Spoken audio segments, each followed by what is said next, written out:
nos va a hablar a su izquierda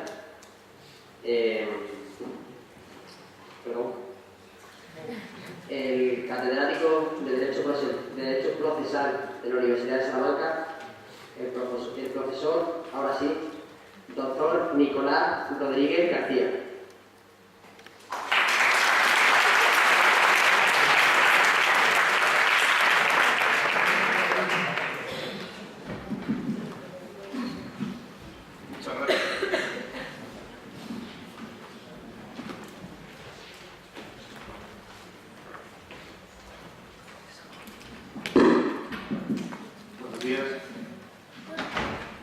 Muchas gracias. En primer lugar,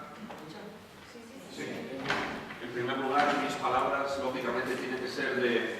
felicitación a los organizadores de este Congreso Internacional, Aproximación e Integración del Derecho a América Latina y Europa, y mi agradecimiento por haberme invitado a formar parte del plantel de ponentes que esta mañana les va a hablar acerca de problemas jurídicos que nos tienen empeñados, nos tienen complicados y nos tienen estudiando a ambos lados de la vida. Como les han dicho en mi presentación, yo soy profesor en la Universidad de Salamanca, profesor de Derecho Procesal, dirijo la Escuela de Posgrado de Estado de Derecho del Gobierno, y un poco, si ya lo ven, un poco por mi área de conocimiento y por el conjunto de actividades que se pueden organizar en el ámbito de la escuela, pues lógicamente el análisis de problemas jurídicos que implican y preocupan a ambos lados de la latitud es una constante. Normalmente la semana pasada estaba de ponente en el Congreso de la República del Perú, y por lo tanto los contactos con América Latina son absolutamente constantes, y supongo que esa es una de las razones por las cuales han querido contar conmigo en esta mañana. Como verán, como suele decir un compañero y amigo, yo en mi intervención sí voy a utilizar efectos especiales, por tanto lo que voy a tratar de, además del discurso y la exposición que pueda ir haciendo, irla aderezando con distintos datos, con imágenes, con encuestas, con estadísticas que les voy a ir pasando en las distintas diapositivas de mi presentación. Como verán ahí, el tema de mi intervención es traerles algunas reflexiones acerca del movimiento de reforma que se está produciendo en diversos países de América Latina y en diversos países europeos en el ámbito de la justicia penal, básicamente con la transformación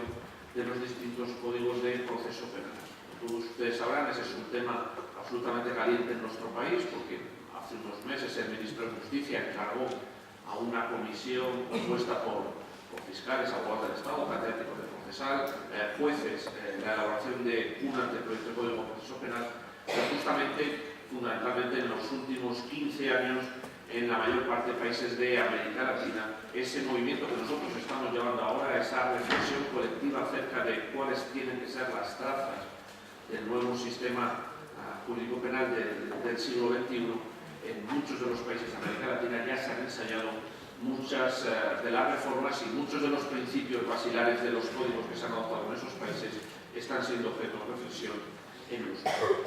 En primer término, yo mi intervención la voy a dividir en tres bloques. En la primera parte les voy a plantear un poco cuáles son, desde el punto de vista numérico, cuáles son las grandes preocupaciones que existen con carácter general en países iberoamericanos y que obligan a una reflexión acerca del estado de la justicia penal. En una segunda parte les plantearé un poco cuál es el contexto y cuáles son las circunstancias y las premisas que condicionan bastante el estudio de este problema, y en último lugar les indicaré un poco cuáles son las líneas de cambio por donde se están construyendo los distintos procesos de reforma en los diversos países, básicamente tratando de corregir esos problemas que yo les voy a apuntar a continuación. Fíjense que en esta primera diapositiva ya se nos da un dato absolutamente determinante que condiciona todo el estudio. Cuando se pregunta, y este es un barómetro publicado hace pocas semanas, cuando se pregunta en los distintos países iberoamericanos cuál es el principal problema que ocupa y preocupa a los ciudadanos, en primer lugar y muy diferenciado está el problema de la inseguridad ciudadana, el problema de la delincuencia en sus más diversas manifestaciones. Y como ven, desde países que ocupan el top en esos porcentajes, como puede ser Venezuela, hasta los que tienen datos inferiores, que no significa que realmente las inquietudes especificidades pasen por ahí, sino que muchas veces las posibilidades de llevar a cabo estas encuestas son más complicadas, nos damos cuenta que, lógicamente, en la agenda de los distintos gobiernos de todos los países, con independencia de su color político, al igual que en la agenda de organismos internacionales, que últimamente condicionan bastante el quehacer de los legisladores nacionales, el hacer frente al problema de la inseguridad, al problema de la delincuencia, al problema de la impunidad por la comisión de gran cantidad de infracciones delictivas, ocupa un papel absolutamente relevante. Y claro, desde este punto de vista, lo que nos tenemos que plantear en segundo término es qué hace el Poder Judicial, o mejor dicho, qué no está haciendo el Poder Judicial para hacer frente o para limitar esas sensaciones de inseguridad, de crecimiento de la delincuencia y de la impunidad. Y nos damos cuenta cómo progresivamente en todos los países, y eso sucede en España, y eso sucede en países de la Unión Europea también, el Poder Judicial cada vez es peor valorado, tiene una consideración social peor.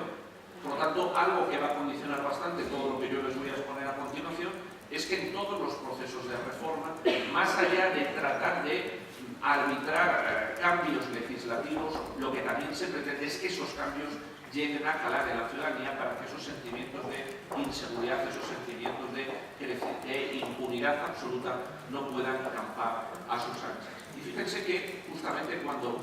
se traslada esa valoración del Poder Judicial en los distintos países americanos, salvo en el caso de Estados Unidos, esa pirámide está absolutamente invertida y, por lo tanto, la valoración general que se hace del funcionamiento del Poder Judicial, en este caso, a partir de esos datos expresados en el barómetro de las Américas, es absolutamente negativa. Por lo tanto, una primera conclusión que va a ser el punto de partida del resto de reflexiones es que, según los últimos indicadores, para el 73% de los encuestados, el Poder Judicial en América Latina es corrupto, con gran incidencia en la percepción de la impunidad para las clases más pudientes, para las clases más poderosas,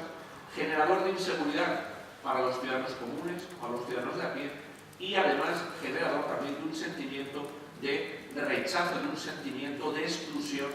con relación a los posibles inversores internacionales. Por lo tanto, nos damos cuenta que el tener un buen o malo Poder Judicial, de tener un buen o un mal indicador con relación a los niveles de inseguridad, de certeza jurídica, de seguridad, de respeto a principios y garantías fundamentales, tiene trascendencia no solo jurídica, sino trascendencia social, trascendencia política y también trascendencia económica. Y claro, planteadas así las cosas, yo les he puesto de manifiesto en la diapositiva anterior que muchas veces se echa la culpa al mal funcionamiento del Poder Judicial en muchos de los países y al no freno a esos casos importantísimos de delincuencia, justamente a que en el Poder Judicial también se da corrupción. También nos encontramos con jueces, con fiscales, con policías, con servidores públicos en el ámbito del Poder Judicial que son corruptos. Por eso también en ese latinobarómetro, cuando se le pregunta a los ciudadanos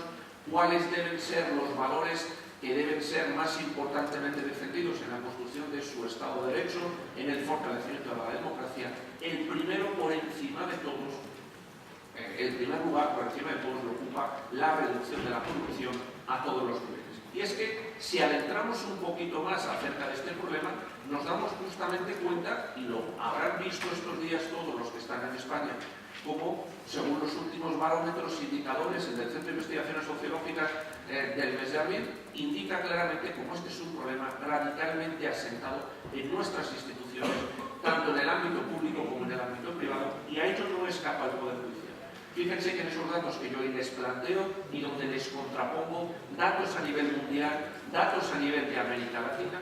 en todas las instituciones, insisto, del ámbito público, del ámbito privado, incluyendo ONGs, medios de comunicación, organizaciones religiosas, todas están trufadas por asuntos, por casos, por conductas relacionadas con fraude, con corrupción, con pagos indebidos, con sobornos. Y lo que realmente resulta preocupante es que en muchos de los países, cada vez más profusamente, el Poder Judicial haya sido tomado por muchas de estas prácticas. Por tanto, dense cuenta del problema con el que se encuentran los legisladores en muchos de los países. Los niveles de delincuencia son altísimos, los niveles de inseguridad ciudadana son igualmente preocupantes. Quienes tienen que hacer frente con los medios legales y los medios de infraestructura y los medios humanos que ponen a su disposición los poderes públicos, resulta que en un porcentaje importante actúan llevados por otras motivaciones, por otros condicionantes. Por lo tanto, el resultado final es el que conocemos. niveles altísimos de inseguridad, niveles altísimos de impunidad, porque el número de condenas, el número de cifras negras en esta materia es absolutamente importantísimo. Y con un trasfondo más importante, y es que para que existan ese tipo de prácticas, ese tipo de conductas que al final generan un descrédito general en la administración de justicia y en los poderes públicos, ese tipo de prácticas ha calado en la ciudadanía. En esa diapositiva yo les planteo un poco como cada vez más en los distintos países y también en las relaciones con la policía, en las relaciones con el Poder Judicial, es habitual que los ciudadanos de a pie, que los ciudadanos comunes intenten pagar coimas, sobornos, pagos indebidos para obtener un trato de favor por parte de esos servidores públicos. Por tanto, donde nos encontramos es ante la idea que yo les planteo en esas dos columnas. Por un lado, un reconocimiento de que esa es una práctica, esa es una tendencia que no debe ser ensalzada, que no debe ser protegida y que debe ser corregida, pero en última instancia, al final todos los ciudadanos, con independencia de su situación económica, como vamos a ver inmediatamente, en todos los ámbitos consideran que, en el peor de los casos, llevando a cabo esos pagos indebidos, hay que sacar adelante las decisiones que sean oportunas. Por lo tanto, con este caldo de cultivo nos damos cuenta de la doble dimensión del problema. Por un lado, la insuficiencia de las normas y del funcionamiento de los operadores jurídicos para hacer frente a la delincuencia con carácter general en países de América Latina y en muchos países europeos también. Por otro lado, el cuestionamiento importante que está sufriendo el Poder Judicial en todos los países. No descubro nada nuevo, datos españoles, a mitad de los años 80, en España el Poder Judicial era la tercera institución mejor valorada después del Rey y del Defensor del Pueblo. En la actualidad ocupa el último lugar junto a políticos y sindicatos. Por lo tanto, ahí tenemos un problema. No solo tenemos que analizar, como vamos a ver inmediatamente, desde el punto de vista de técnica normativa, cómo cambiar las cosas, sino también desde el punto de vista de la concienciación social, cómo pueden cambiar importantemente las cosas. Pasamos a la segunda parte de mi intervención. Yo les voy a estructurar 5 premisas que condicionan importantemente el resto de afirmaciones que recogeremos con posterioridad. En primer término, les acabo de mostrar con datos cómo en el Poder Judicial, en términos amplios, en el ámbito policial, serán importantes niveles de corrupción, de sobornos, de pagos indebidos. En unos porcentajes similares al resto de las instituciones, incluso sin diferenciar las clases económicas que llevan a cabo ese tipo de pagos indebidos, pero lo que es determinante, y lo estamos viendo estos días en los medios de comunicación españoles, pero en los medios de comunicación peruanos y en los chilenos y en los argentinos y en los mexicanos, como la entrada de este tipo de conductas lo que está produciendo es una fractura social importante. ¿Por qué? Porque cuando se pregunta a los ciudadanos cómo consideran que funciona el Poder Judicial, si merece la pena o no merece la pena acudir al Poder Judicial, cómo funcionan jueces, fiscales, magistrados, policías, ¿de qué nos damos cuenta? Está sentada la creencia que los ricos, que los poderosos, que los políticos, que los funcionarios públicos, que los parlamentarios reciben un trato mucho más favorable, mucho más positivo a sus intereses.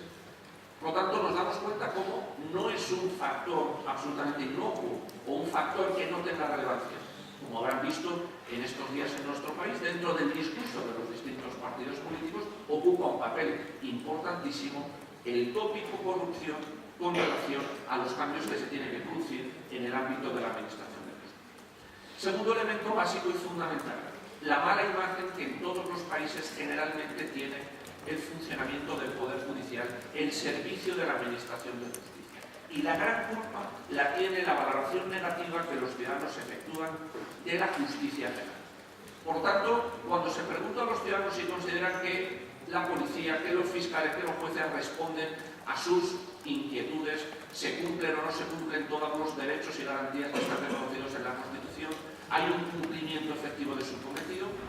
no van a responder básicamente por los conflictos que puedan tener naturaleza laboral o contenciosa administrativa o civil o mercantil. Lo que contamina absolutamente todo en esa visión es la valoración que se hace de la justicia penal. Y eso es producto al menos de 2 elementos que yo hoy les planteo. En primer lugar, porque los casos penales son los que generan mayor alarma social, y en segundo término, algo absolutamente determinante en esta materia, el papel que cumplen los medios de comunicación. Los casos de naturaleza penal son los que tienen mayor cobertura mediática. fíjense, un denominador común en el programa de este Congreso Internacional, el abordaje de cuestiones relacionadas con el ámbito penal. No significa que no tengan enjundia jurídica otras, de otros ámbitos, de otras ramas del derecho, sino que lo que más llega a la ciudadanía, lo que más preocupa, lo que genera las reacciones más violentas a todos los niveles, es justamente esta materia. Tercera idea importantísima. Evidentemente, no es lo mismo la realidad que la percepción de la realidad. Yo les estoy trayendo, para condicionar mi planteamiento en la tercera parte de mi exposición, barómetros de opinión,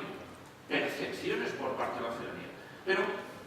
hay tres ideas básicas y fundamentales en esta materia. Primera, las normas no van a funcionar, el sistema de justicia penal no funcionará adecuadamente si los ciudadanos no confiamos en él.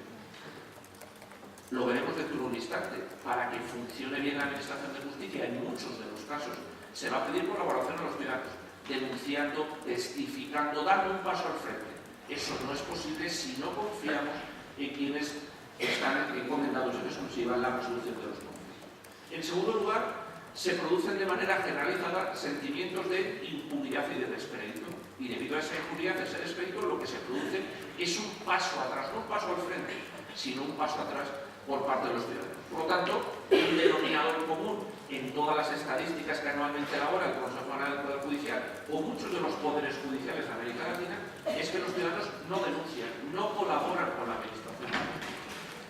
Esto, fíjense que tiene una traslación clara. En el ámbito penal, tan importante como conocer qué ciudadanos han sido directamente víctimas del delito, son cómo esos delitos son vividos, son tomados como propios por la comunidad, por el entorno, por la familia, por el grupo de amistades, etc. Porque cuando se plantea a los ciudadanos qué valoración hacen del funcionamiento de la administración de justicia, el número de víctimas, lógicamente, es inferior al número de sujetos que se consideran en condiciones suficientes de poder opinar en esta materia. Por lo tanto, como vamos a ver dentro de un instante, les señalaré en algunas de las exposiciones de motivos de los códigos penales y códigos de proceso penal de países de América Latina en los últimos años, un denominador común es lograr con las reformas una mayor concienciación de la opinión pública, una mejora de la percepción ciudadana acerca del funcionamiento del sistema de justicia. Y como les he destacado hace un instante, en esta tarea cumple un papel fundamental los medios de comunicación. Los medios de comunicación a los cuales se les suele criticar o se les suele tachar como los responsables, se castiga al mensajero de las malas noticias, pero yo ahí recojo en ese mapa mundial acerca de la libertad de prensa el papel que cumplen en la denuncia pública de muchos de los hechos, fundamentalmente en regiones con problemas importantes como puede ser América Latina, como puede ser países de África subsahariana, algunos países asiáticos, etc. Pero también, lo estamos viendo estos días en países europeos como el nuestro, hace que en muchas partes del mundo ser periodista en materias judiciales, denunciar públicamente este tipo de asuntos se convierte en una actividad de derecho. Cuarta premisa fundamental: mezcla, interrelación, conexión indistinguible a día de hoy entre el poder judicial, entre el funcionamiento de la justicia con el ámbito de la política. A todos los niveles se habla que se ha judicializado la política. ¿Por qué? Por una relación interesada en ambas direcciones. Por un lado, los ciudadanos desencantados con el funcionamiento de la clase política, de los sindicatos, tratan de judicializar muchas de las relaciones, de los conflictos que en condiciones normales deberían ser resueltos en otros ámbitos. Desde otro punto de vista, también nos damos cuenta, por parte de determinados dirigentes económicos, políticos, etc., cómo tratan de focalizar y colocar el centro de atención en las resoluciones de los órganos jurisdiccionales. Recuerden lo sucedido en España en los últimos días con asuntos de la máxima notoriedad. ¿Eso qué significa? Que a día de hoy en todos los países, y un buen ejemplo es España, pero cualquiera de los países de América Latina exactamente igual, se produce un cuestionamiento diario de las resoluciones de los órganos jurisdiccionales. Mejor dicho, de algunas pocas resoluciones de los órganos jurisdiccionales, fundamentalmente en materia penal. Si ustedes saben hoy, cualquiera de los periódicos españoles, en todos ellos encontrarán links con los PDFs de las resoluciones del asunto Ortega Cano, del asunto Urdaneta, Urdangarín, o de la desimputación de la infanta, o del caso de los ERE, o del caso de Convergencia Unión, etcétera, etcétera. Por lo tanto, nos damos cuenta cómo en la palestra, como en la visión diaria de los ciudadanos están los problemas judiciales. Y fundamentalmente ese foco de atención está en los delitos relacionados con los poderosos. Eso genera dos situaciones, podemos decir, extremas. Por un lado, el surgimiento de jueces y de fiscales estrella, incluso en algunos países de policías estrella, en otro, o desde otro punto de vista, el surgimiento de juicios paralelos con las consalidas, podemos decir, restricciones o perjuicios con relación a garantías importantes en esta materia. Por tanto, un denominador común, y ahí se lo apunto en todos los países, es la necesidad de fortalecer el Poder Judicial y básicamente asegurar la independencia de sus operadores. Fíjense, cuando en el año 2001 se celebró en Santa Cruz de Tenerife la Cumbre Iberoamericana de Cortes y Tribunales Supremos de Justicia y se trató de definir el estatuto del juez iberoamericano, los 6 primeros artículos se centraron en enfatizar el papel fundamental que tiene que tener la garantía de la independencia de los integrantes del Poder Judicial. Porque el resto de ideas relacionadas con el Poder Judicial, y si no recuerden lo que dice el artículo 117 de la Constitución Española, de nada nos podrán valer. Por lo tanto, el tener un Poder Judicial fuerte, un Poder Judicial independiente, va a tener repercusión, no solo desde el punto de vista de la consolidación de la democracia, de la garantía de los derechos, del desarrollo de los países, sino incluso, como ya antes se lo planteaba, desde el punto de vista económico. Todos ustedes son conscientes cómo el estar en países con debilidad institucional, con flaquezas en el Poder Judicial, con generación de inseguridades jurídicas desde el punto de vista de la resolución de sus tribunales, o con acciones expropiatorias, o con no reconocimientos con distancia a la propiedad privada, está generando la retirada de importantes inversiones extranjeras. Última premisa importante. Desde la óptica de la justicia penal, desde la transición de los distintos modelos procesales, se está produciendo una contraposición importante en los últimos 15 o 20 años. Esa contraposición la podemos resumir en la idea que yo ahí les planteé, entre el tópico clásico y el tópico de la modernidad. Por tanto, al igual que yo les decía que en España la ley de enjuiciamiento criminal de 1882 está siendo objeto de reformulación total y esperemos que de una vez por todas, sea como fuere, salga un nuevo código de proceso penal, todos los países de América Latina, como veremos dentro de un instante, han mudado sus códigos tratando de llevar a la máxima expresión algunos de los rasgos de esa modernidad que apuntaremos dentro de un instante. Y el discurso legislativo que se ha montado en todos los países ha basculado entre los dos tópicos que yo ahí les tengo colocados, el de la eficacia, porque hay que recordar que el proceso penal es un instrumento para definir y ejecutar la política criminal de los países, y por otro lado, las garantías fundamentales. Esas garantías que sirven de termómetro de medición de la sanidad y el reconocimiento del Estado de Derecho de los distintos países, cuyo análisis o cuya localización de los elementos esenciales permite justificar o criticar muchas de las reformas habidas en el ámbito penal o en el ámbito procesal penal de los distintos países, y sobre todo permite constatar que en los procesos de reforma legislativa no todo es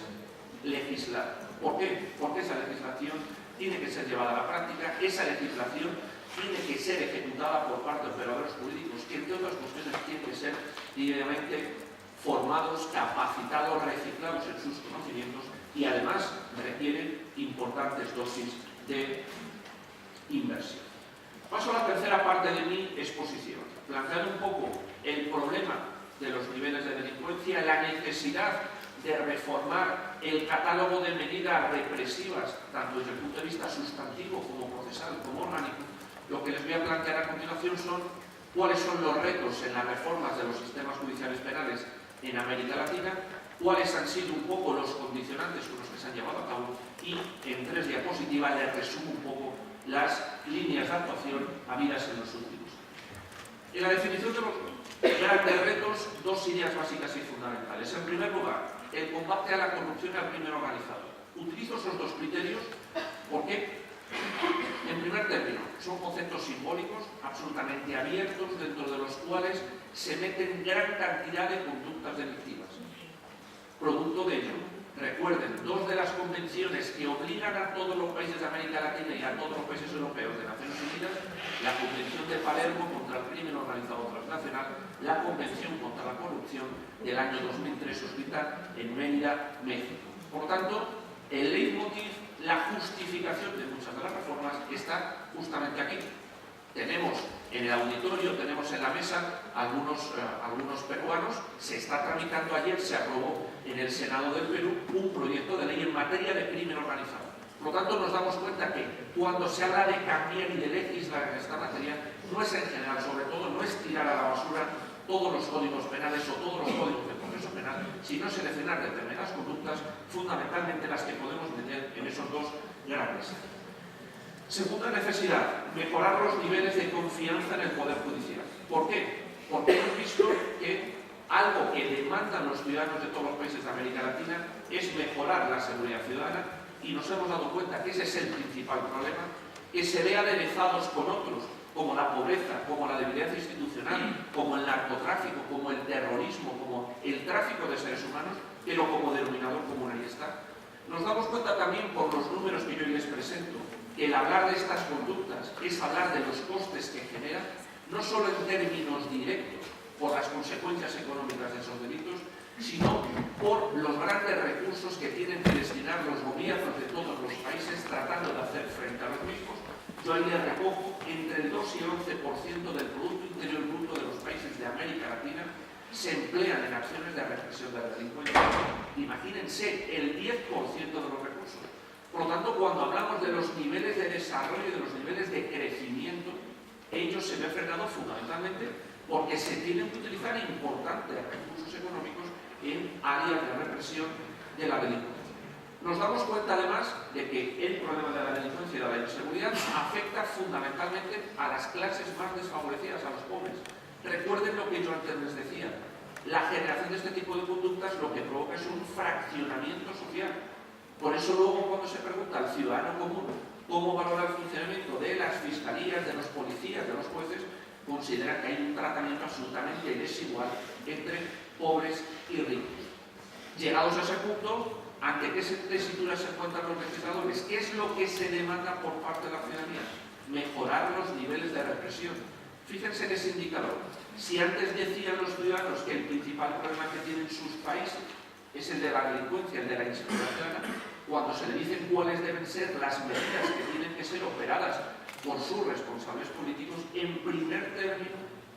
incrementar el número de dotaciones policiales, incrementar la represión de los delitos. Por tanto, el objetivo final que se va a perseguir en todas las reformas es frenar la impunidad en esa dicotomía que yo antes les planteaba entre sensación y realidad. Por lo tanto, el denominador común en todos los países de América Latina es que hay que cambiar el chip, hay que generar una cultura de la legalidad, del control, de la transparencia, de la rendición de cuentas. En última instancia,